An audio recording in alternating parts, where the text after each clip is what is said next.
Sur ce peuple combattant du Burkina Faso, nous sommes confrontés donc à une crise sécuritaire et humanitaire sans précédent. Et je souhaiterais que chacun prenne conscience de cette situation et que nous puissions sortir de là grandis et plus soudés. Au-delà du fait donc qu'une grande partie de notre territoire échappe à notre contrôle, donc des milliers de nos concitoyens se retrouvent donc réfugiés dans leur propre pays, ce que nous avons appelé pendant longtemps les PDI, personnes déplacées internes. Je souhaiterais là vous rappeler donc nos objectifs.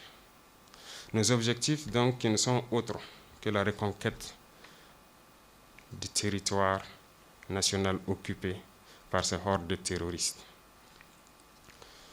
Nos objectifs ne sont autres que de donner un souffle de vie nouveau donc à tous ces compatriotes affligés par ce conflit. C'est aussi d'envisager un développement endogène en ne comptant que sur nous-mêmes et en essayant de repenser profondément notre agriculture, notre élevage, notre technologie et en interrogeant donc les socles des actions de nos aspirations à la prospérité.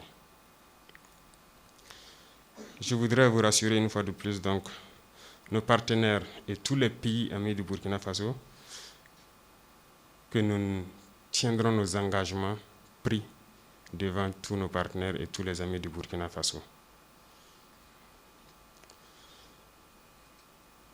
Aucun sacrifice ne sera trop, je vous en prie. Aucun sacrifice ne sera de trop pour sortir ce pays de la situation dans laquelle il se trouve. Donc notre engagement, c'est pour un retour de la paix. Et notre boussole sera toujours ce peuple. C'est ce qui va nous guider tout le long de ces 21 mois. Sur ce, j'appelle donc à une mobilisation patriotique et populaire. J'appelle tous les combattants du Burkina Faso, jeunes, hommes, femmes, tous les notables, coutumiers, religieux, tous les Burkinabés de la diaspora dans leur diversité, à s'unir, à se lever et à s'engager pour une lutte contre cette hydre terroriste qui, depuis quelques années, ne fait que déchirer le tissu social du Burkina Faso et nous empêche de vivre. J'en appelle donc à tous, que ce soit des villes non encore affectées ou des campagnes au fin fond du Burkina touchées, que tous nous nous unissons. Cette guerre n'est pas uniquement une guerre des peuples hors de nos grandes villes.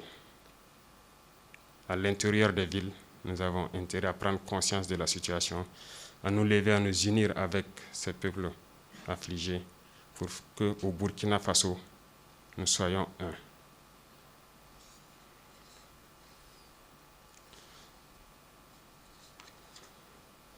Enfin donc,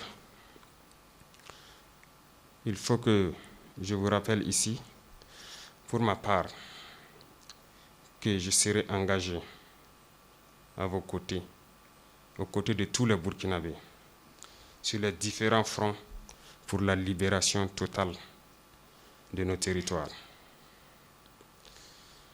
Pour ma nation, je me battrai jusqu'au dernier souffle.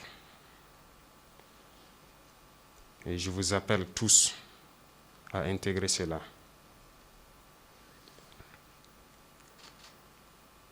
Enfin, je souhaite réitérer ici à tous mes compatriotes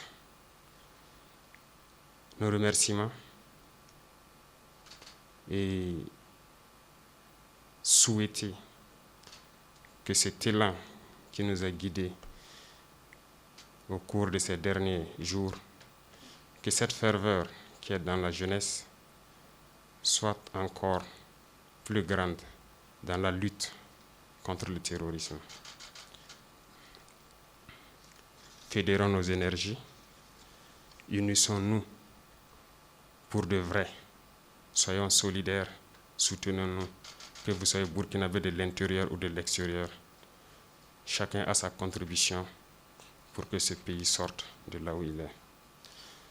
Ma conviction est certaine. Le Burkina a des hommes capables. Le Burkina a des combattants. Et nous pouvons nous en sortir. Nous pouvons gagner cette bataille. Nous pouvons gagner cette guerre. Je suis convaincu et je le dis. Nous avons des combattants et nous le pouvons.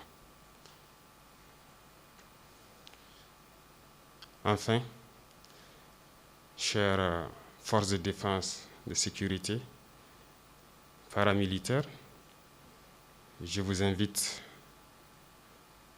et je nous invite à nous unir et à taire certaines querelles. Parce que l'ennemi en face est beaucoup plus uni. Que chaque porteur de tenue puisse donner du sien et qu'ensemble, chacun puisse apporter sa contribution et que nous puissions vaincre dans les brefs délais. L'ennemi n'est pas au-dessus de nous.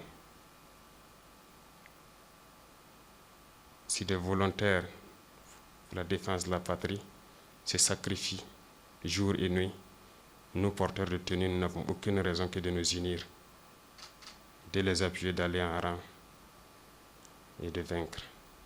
Sur ce, vive le Burkina Faso, la patrie ou la mort, nous vaincrons. Je vous remercie.